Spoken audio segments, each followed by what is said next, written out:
सोर गामियाबो जे एबा बिटिसि बिसायख'थियाव भट होनो मोनो सोरनो होनो सानदों?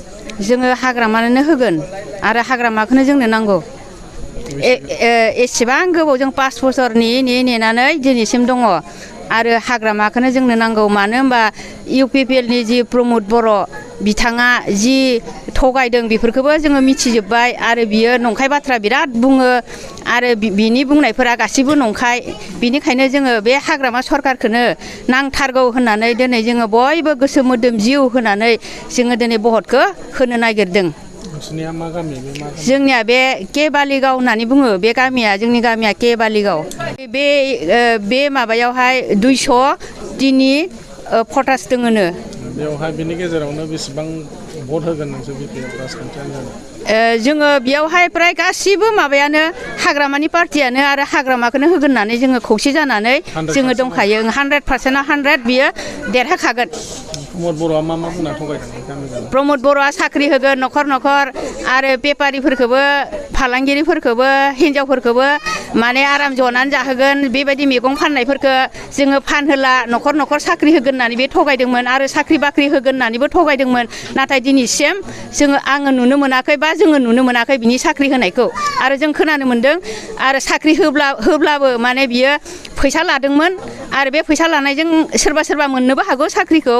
नाथाय आङो बे जोंनि बे माबायावहाय बिनि साख्रि होनायखौ दिनैसिम नुनो मोनाखै। बालिबाव गामिया फैबाय थानाय बिसायख'थियाव सोरनो भट होनानै सानदों? जोंनि बे कक्ला बालिगावआवथ' सिगांनिफ्रायनो गिबिनिफ्रायनो माने जिथुनाखि BPF सरकार बे सरकारनोनो होगोन होननानै सिगांनिफ्रायनो थिरांथा लानानै दंखायो। दा बेसेबांसो लाइमोनफोर आरो गामिनि सुबुंफोरा भट होगोन होनना सानो नोंथाङा?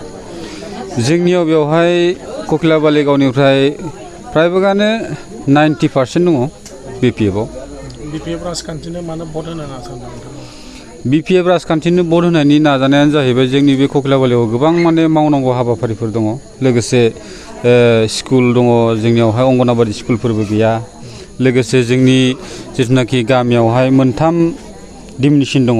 जेरै 1आव हमना लादो BLC, 2आव हमना लादो CRC जेनेबा रमान केथलिक चार्च आरो बेजों लोगोसे ब्रह्म समाज। मोनथामबो समाजावनो माने जोंनिया माखासे इयुथफोर दङ।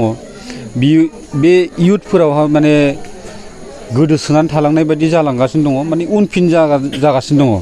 बे उनफिननाय सेंग्रा सिख्लाफोरखौ लाबोनो थाखाय जों माने जोंनि बे कक्ला बालिगावनि जेसेबांनाखि सेंग्रा सिख्लाफोर दङ बिथांमोनाबो माने हाग्रामा सारखौनो आरो बे जोंनि बे धोनस्रि हमसनि प्रेस सार बिथांनोनो माने भटखौ होगोन होननानै गासिबो थिरांथा लाखानानै दङ।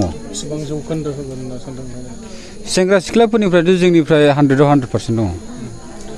गोबां गामिफ्राव BPF राजखान्थि हान्जाया गोबां आसनिफोर होदों। नोंथांमोन गामियाव बेफोर होदोंमोन नामा सिगां? जोंनि गामियावथ' बेफोरबायदि जेबो फैयाखै।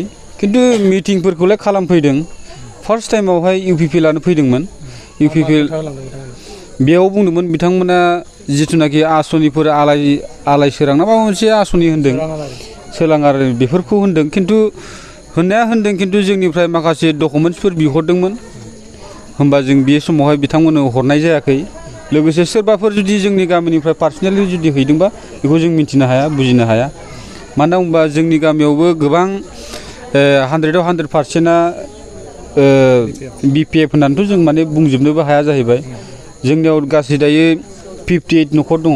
58 न'खरनिफ्राय दायो मेक्सिमाम 90%आथ' भटार्सआ गासै 203 दङ। 203 दङ। बेनि गेजेराव बेसेबां जौखोन्दोफ्रा भट मोनगोन? जोंनिफ्रायथ' बेवहाय 90%आ मोनगोन। फरायसा आफादनिफ्रायबो माखासे केम्पिं खालामबाय थादों होननाय खोनादों। फैदोंमोन नामा नोंथांमोननि गामियाव? जोंनि गामियावथ' फरायसा आफादनिफ्राय फैदोंमोन फैनायालाय। मा बुंफैदों बिथांमोना?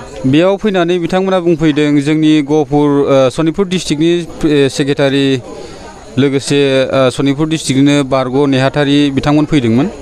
बिथांमोननि मुंखौथ' आं मोजां मिथिजोबा। जोंनि सनितपुर बिश्वनाथ जिखुनु फरायसा आफादनिफ्राय फैदों आरो बिथांमोना फैनानै बुंफैदोंमोन जे जोंनि गामियारि ओनसोलाव बिथांमोना बुंदोंमोन माने बेफोरबायदि जेनेबा पार्टि अनुजायै फैदों बेखौथ' जों मिथियामोन।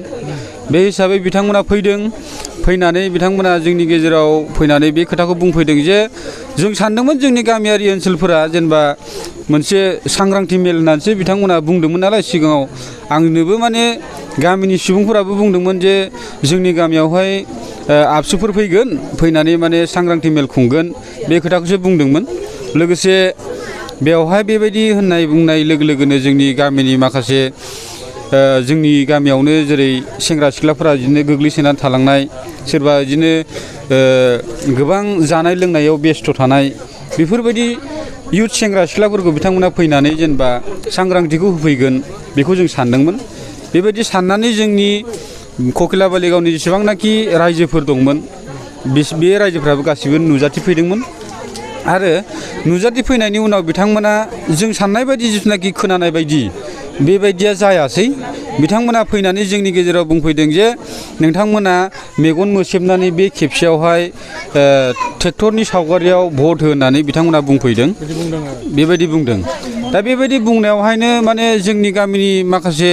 इयं जेनेरेसननि जिथुनाखि सुबुंफोर बिथांमोना दा मोनसे खोथायावहाय आंनिनो फंबाय जायो जाकब लोगोसे थाराइबारि गामिनिनो राजिब बिथांमोना माने बे समाव दंमोन माखासे इयुथ सेंग्रा सिख्लाफोरबो दंमोन बिथांमोना बिथांमोननि जिथुनाखि फरायसा आफादनि फैनानै जिथुनाखि ट्रेक्टरनि सिनाव भट हो होननाय लोगो लोगोनो बिथांमोना मोनसे कुइसन सोंदों जे नोंथांमोना जेनेबा बेवहाय फरायसा आफादनि जानानै फैदों बेखौ एक्सेप्ट खालामो जों नाथाय नोंथांमोना बे ट्रेक्टरनि सिनावहाय भट हो होननानै मानि थाखाय बुंनो मोनखो बेफोरबायदि एसे एनै माने बिदान्थे कुइसनफोर जालायलायदों आरो बे समावहाय बिथांमोना बुंदों जोंखौ जोंनि बे गामिनि सेंग्राफोरखौ बिथांमोना बुंदों जे जों बेवहाय इसेबां मानि सम गैया जों जुदि रायलायनो गोसो दंबा नोंथांमोना जोंनि एबसु अफिसाव थांनानै रायलायहैनो हागोन कमप्रमाइसखौ खालामनो हागोन बे खोथाखौल' बिथांमोना बुंनानै थांदों